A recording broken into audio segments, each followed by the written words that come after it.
The Iowa General Assembly took up the state's election law, hormonal contraception, gender identity, and student-athlete image control this sixth week of the legislature. The proposed change to Iowa's election law was discussed in both the House and Senate Thursday. Republican Representative Bobby Kaufman of Cedar County of the House State Government Committee argued for the proposal. The biggest question I have heard is why? Why are we doing an election bill? Do you not think the 2020 elections were successful? And the answer is, I do believe the 2020 elections in Iowa were exceptionally successful. But we have a track record here in Iowa when it comes to election law, and it's a track record that I'm going to highlight in my opening comments and one that I'm going to stand by. We've done three major pieces of election legislation since 2017. Subsequently, we've had a very successful midterm in 2018 and an exceptionally successful 2020 general election. I heard time and time again that the three bills that we were going to pass were going to suppress the vote, do horrible things. It was going to be the apocalypse of voting. Yet after our three laws and countless victories in court cases, we had two superb elections.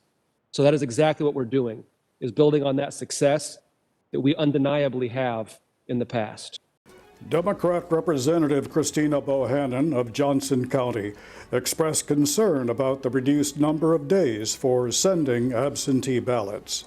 Related to the window of time going from 29 days to 18 days for sending out absentee ballots and that sort of thing.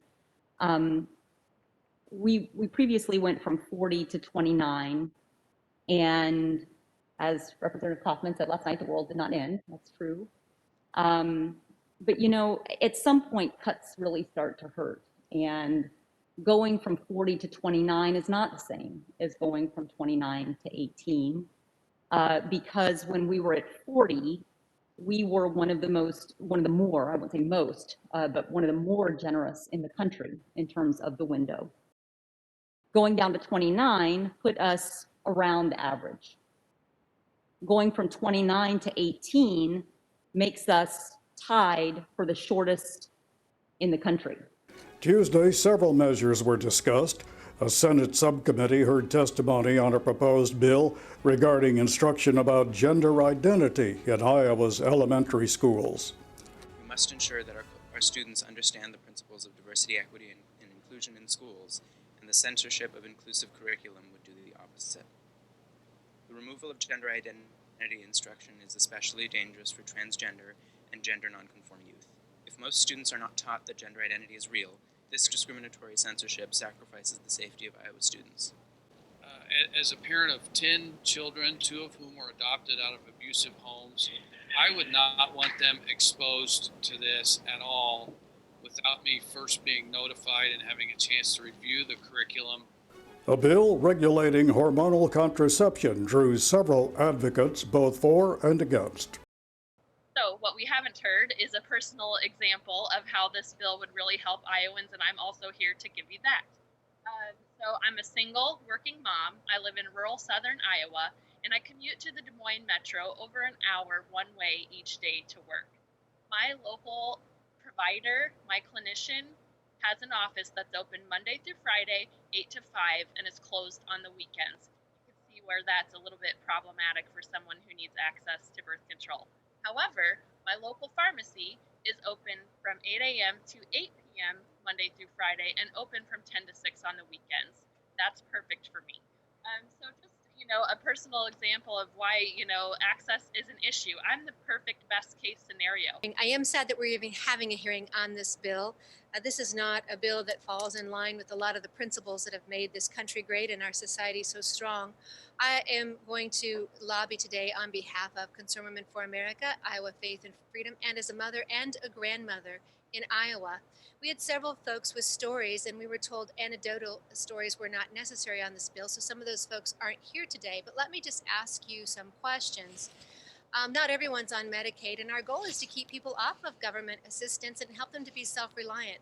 But for those students who may be 18 years of age and may wish to have the birth control over the counter, but they're on their parents' insurance, what happens then when parents may have a moral issue with the birth control over the counter? So there's a problem where we're inserting ourselves, which we shouldn't even be in, with this bill. The other issue I have is we've heard 18 years of age, which we do appreciate that correction. Over the last 2 years, we've battled this bill, but Representative Wessel Crochelle and others have made it quite clear that they plan to come back and lower that age. It's a matter of time. The Senate Judiciary Committee introduced a measure that would allow student athletes at Iowa's universities to profit financially from the use of their images. Republican Senator Brad Zahn of Polk County was the floor manager. Well, this is a bill that I've been working on with Senator Bolton for the last couple of years in regards to the name, image, and likeness of our student athletes in the state of Iowa. There's many situations, in particular I always focus on the games that you buy, the video games, in regards to the name, image, and likeness, as well as so many other areas.